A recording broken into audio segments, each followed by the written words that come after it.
Hello and welcome to Nonprofit Times TV. I'm Randall Mauricio. And I'm Tamara Furlansky. On today's webcast, Kettle campaigns are holding their own. A big donor revives Star's tweets. And should board members be paid?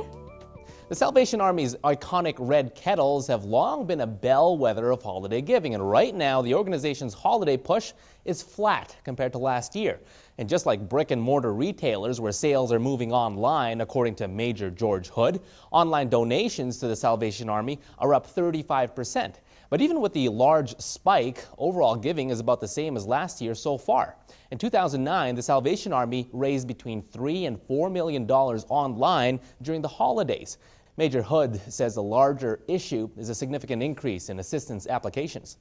This segment is proudly brought to you by Global Cloud, improving lives through nonprofit web software and services. Here's an update for you. Last episode, we reported on a social media fundraising event, which really died. So fundraisers, if you believe social media is a good way to raise money and that tossing in a group of celebrities will help, take note. The event was Digital Life Sacrifice. Celebrities including Kim Kardashian, Justin Timberlake, Usher, and Lady Gaga pledged to stay off social media until they raised $1 million.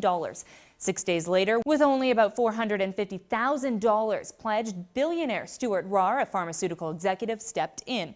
Rahr made up the shortfall and unleashed the celebs back on an unsuspecting public. Singer Alicia Keys launched the event on World AIDS Day to promote her charity, Keep a Child Alive. NASA is looking for a nonprofit to run its International Space Station programs. As the Space Shuttle program winds down, the agency is seeking an independent nonprofit research management organization to develop and manage the U.S. portion of the station.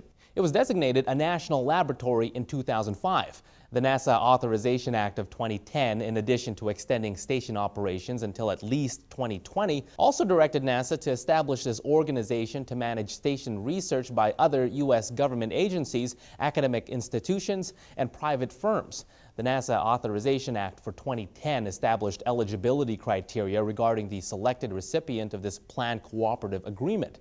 The organization must be exempt from taxation under Section 501c3 of the Internal Revenue Code of 1986 and must not have any other organizational objective or responsibilities on behalf of the organization or any parent organization or other entity. Nonprofits in Rhode Island can look forward to inexpensive 4G cell phone service. A new nonprofit mobile beacon has launched with a plan to offer unlimited 4G mobile broadband services exclusively to educational institutions and other nonprofits for $10 per month. Formed earlier this year, Educational Broadband Service Agency LLC of North Providence is doing business as Mobile Beacon, offering the 4G service using the WiMAX from Clearwire that launched in the Providence and Boston areas this past September. The organization says the cost of the service beyond $10 per month will be subsidized through donations and fundraising by Mobile Beacon. Attracting the best minds to the charitable sector is always a point of discussion, especially when it comes to board members.